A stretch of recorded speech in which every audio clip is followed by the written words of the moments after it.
Oi, meu nome é Caroline, eu sou mãe da Eduarda. Descobri a gestação já com quase 12 semanas, não foi uma gestação planejada. Eu tava bem apavorada com a hipótese de ter que cuidar de um recém-nascido. Então, a minha nenenzinha, ela tá com 1 mês e meio e desde que eu saí do hospital, eu tento colocar em prática todas as dicas da doutora e eu tenho conseguido, graças a Deus, o melhor sono para minha bebê. Então, a gente tem sonecas regulares durante o dia. À noite, ela tem somente um despertar de madrugada e outro despertar já na parte do amanhecer, mas volta a dormir super rápido.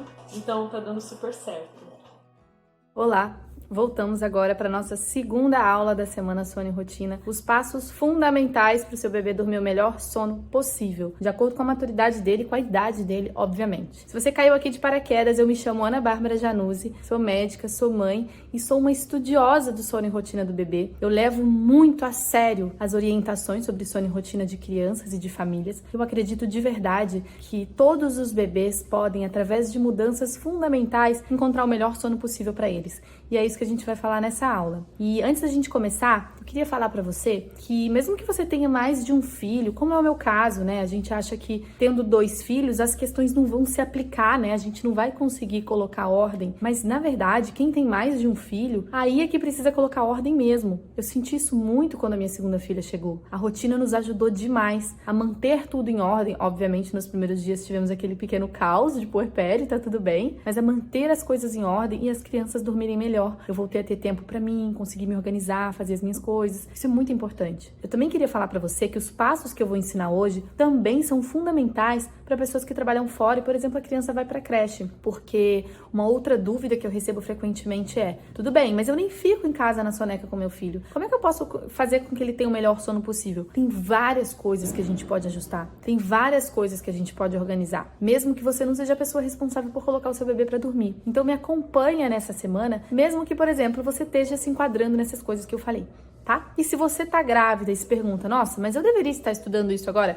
Fica aqui. Não saia daqui, porque pra você tá no melhor dos mundos. As gestantes se dão muito melhor quando estudam sobre sono e rotina antes do bebê nascer. Porque quando a criança nasce, é claro que na vida real as coisas mudam de figura e não é simples. Não é o que tá escrito no papel, mas a gente já tem uma série de informações, a gente tem repertório e a gente sabe o que fazer na maior parte dos casos. Antes da gente começar, eu queria agradecer muito todas vocês que comentaram aqui embaixo, que escreveram aqui o que acharam da aula anterior. E se você não assistiu a aula anterior, vai lá assistir. Pode ser agora ou depois desse vídeo. Na aula anterior a gente fala sobre os mitos que atrapalham o sono do bebê. E é muito importante que você assista, que certamente alguma dessas coisas você vai estar fazendo na sua casa. Você pode mudar a partir de hoje. Queria agradecer muito vocês que tiraram um minutinho para escrever aqui embaixo, porque assim eu entendo se foi benéfico para vocês esse conteúdo e pelo visto está sendo, né? Muitas pessoas parecem estar aproveitando bastante. Antes da gente começar, eu quero falar uma coisa muito importante para você que serve para quase tudo na vida do bebê. Para o sono, então, serve muito. É o que a gente chama na medicina de fenótipo. Se você nunca ouviu falar essa palavra, eu vou te explicar o que significa. O bebê, ele é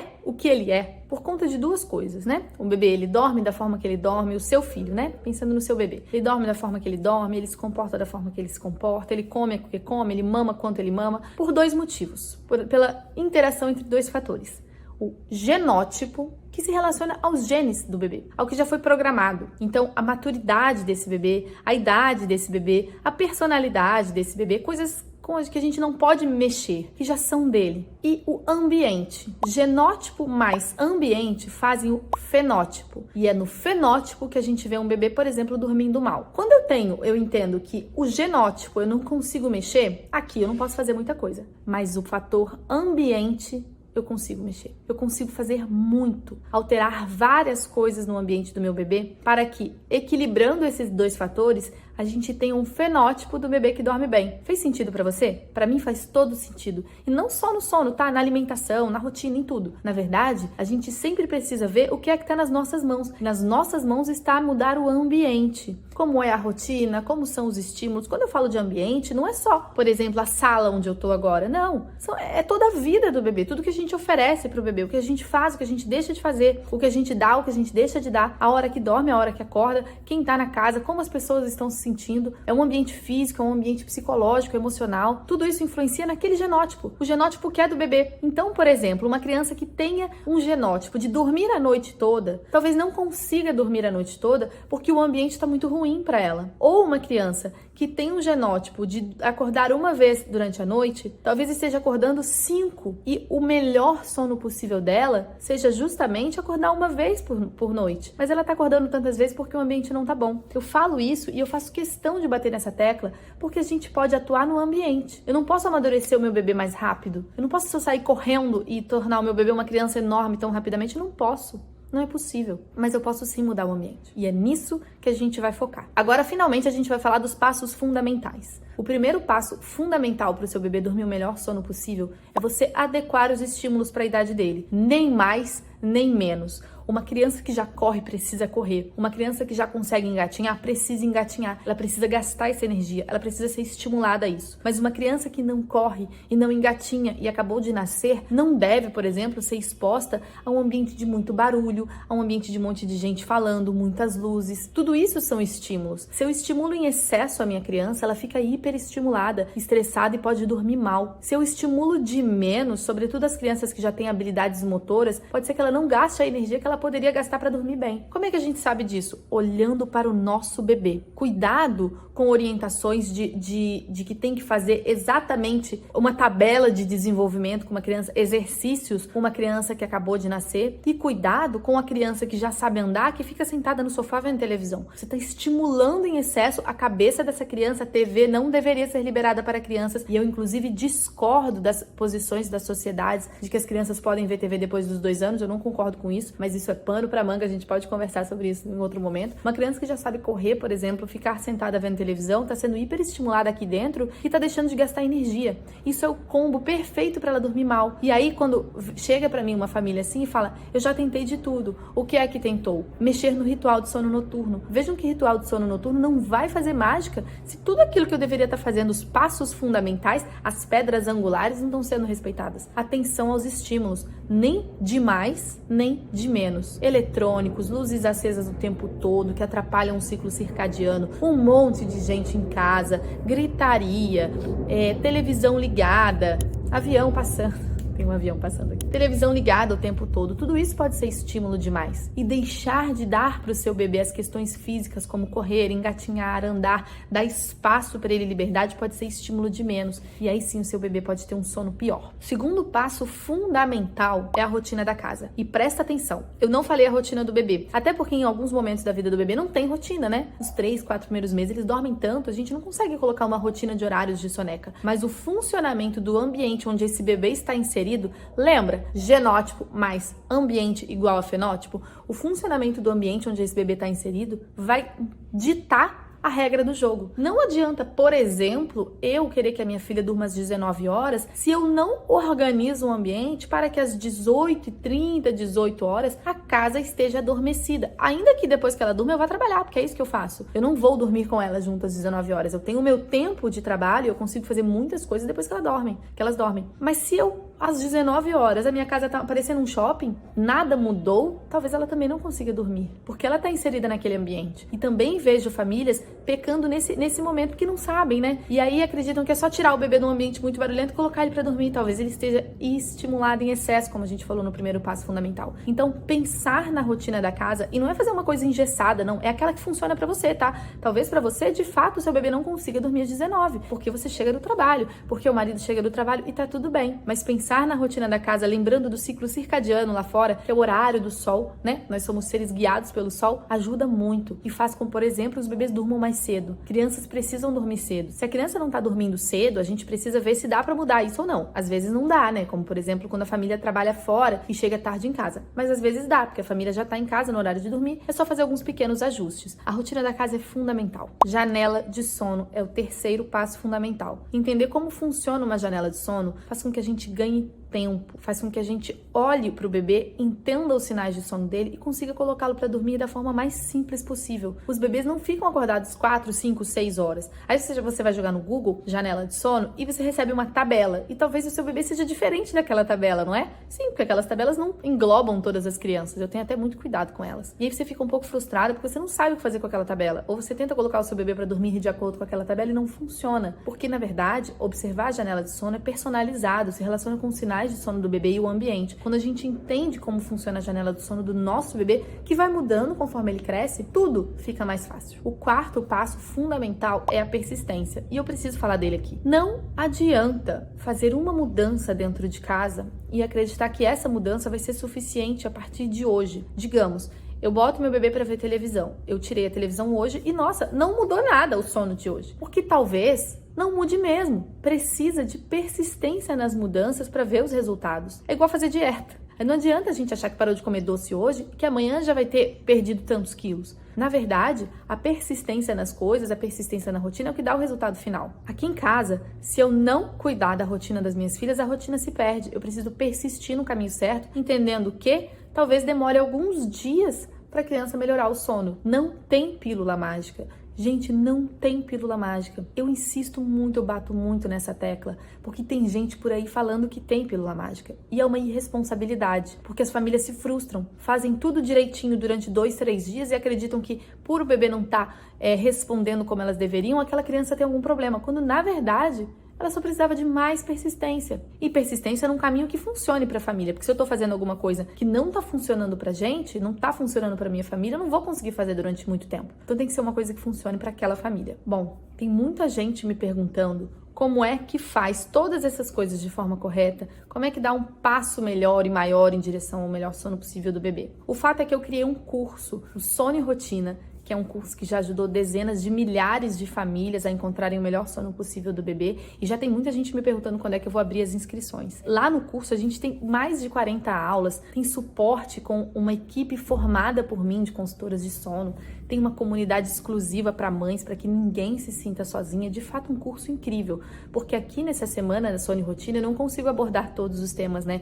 Lá, de fato, eu consigo. Mais pra frente, eu vou falar um pouco mais sobre o curso Sono e Rotina. Se você quiser saber mais alguma coisa sobre ele, você pode até escrever aqui embaixo. Mas, ao longo das próximas aulas, você vai saber mais informações sobre o curso Sono e Rotina, para se você quiser dar mais um passo ou não. Nossa aula chegou ao final. Finalmente, nós conseguimos falar sobre os passos fundamentais para melhorar o sono do bebê. Eu quero que você aplique hoje dentro da sua casa. Olhe para a sua rotina e veja o que é que eu consigo mudar. Não precisa ser grande. Gente, Roma não foi construída num dia. Não precisa ser um passo enorme. Um passo pequeno. O que é que eu consigo mudar? É levar o meu filho para correr no play durante 15 minutos para gastar um pouquinho mais de energia antes dele dormir? É alterar um pouco o horário do almoço? É alterar um pouco o horário do jantar? É diminuir o tempo de televisão? Eu não sei como funciona na sua casa, mas olhe agora dentro da sua casa, dentro da sua realidade, sua com seu bebê, e se pergunte: o que é que eu consigo mudar agora? Certamente tem alguma coisa pequena, mas que vai fazer diferença desde que você persista. Escreve aqui embaixo nos comentários as suas dúvidas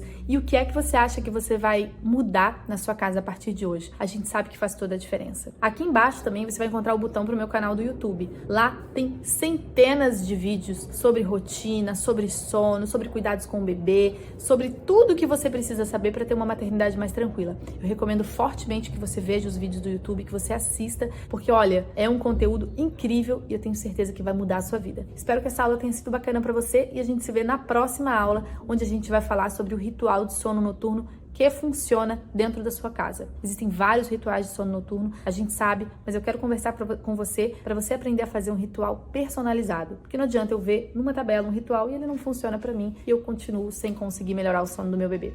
Até a próxima! Olá, meu nome é Júlia, sou mãe do Miguel de 3 meses. Eu adquiri o curso há quase 2 anos, eu ainda não estava grávida do Miguel e a gente começou a fazer as aulas junto, eu e meu marido, pra gente conseguir se ajustar bem na rotina de casa, tentar pensar mais ou menos da mesma forma, e ajudou muito a gente quando o Miguel chegou.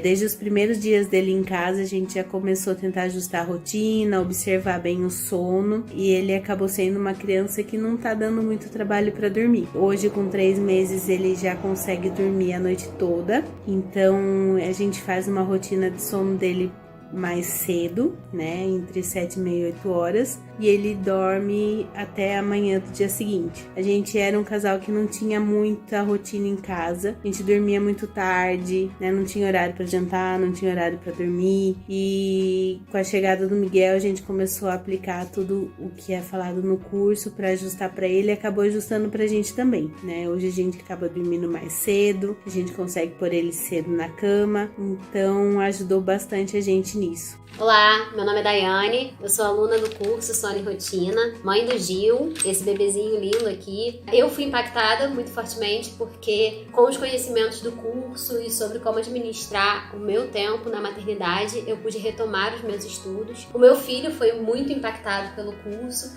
porque com os conhecimentos do curso eu pude olhar para ele de uma forma um pouco mais individualizada, entendendo que ele é um ser humano, ele, Gil, e que ele tem determinadas demandas e que eu preciso olhar para ele de uma forma individualizada, em vez de tentar encaixá-lo em tabelas pré-determinadas e entendidas como o que deve ser feito. E entender que ele tem determinadas demandas, e hoje em dia eu sei que a gente tem o melhor sono possível. E eu não tô dizendo que ele dorme 12 horas seguidas, não, de forma alguma. Mas ele consegue dormir com muita qualidade, e isso é muito importante pra gente enquanto família. Olá, eu sou Monique Stone, sou psicóloga, mamãe da Malu e esposa do Felipe. Eu tive a Malu em março do ano passado, foi bem no início da pandemia, e eu me vi sem chão, porque toda a rede de apoio que eu tinha planejado enquanto estava grávida, ela não se concretizou por conta da quarentena. E aí eu fiquei bem perdida, sem saber como organizar a rotina dela, como arrumar tempo para mim, para eu dar conta da casa, dar conta de trabalho, dar conta, né, da minha vida mesmo pessoal e profissional. Então eu tava assim à beira de uma depressão pós-parto, né? Porque eu tava com vários problemas e sem achar uma luz. E foi quando um dia, num grupo de WhatsApp com outras mães, me recomendaram o curso da doutora Ana Januzzi, e eu não titubeei. Então eu entrei na próxima turma que teve, né, disponível, e gente, foi a salvação. É um passo a passo muito bem explicado, e ela dá todas as dicas e fala das dificuldades. Então, assim, se você tiver disciplina e seguir o passo a passo dela, funciona, né? Eu sou prova disso. Eu sou o Gustavo, e marido da Isabela e a nossa bebê Liz. Quanto isso mudou, impacta a nossa vida, é que essa noite mesmo ela dormiu das 18 horas até as 8 horas da manhã. A gente podia achar que isso é o máximo pelo tempo, né, que ela dormiu. Mas não é só isso. A gente compreendeu com essa informação de qualidade as necessidades dela, e hoje a gente sabe que ela tem, a gente consegue atender as necessidades desse bebezinho, e ela descansa o suficiente e traz também qualidade de vida para nossa família, porque tem menos estresse, é muito mais fácil colocar ela para dormir, e a gente sabe que ela tá bem. Muda a nossa vida realmente, e a gente fica feliz porque a gente sabe que é informação de verdade, de qualidade e aplicável.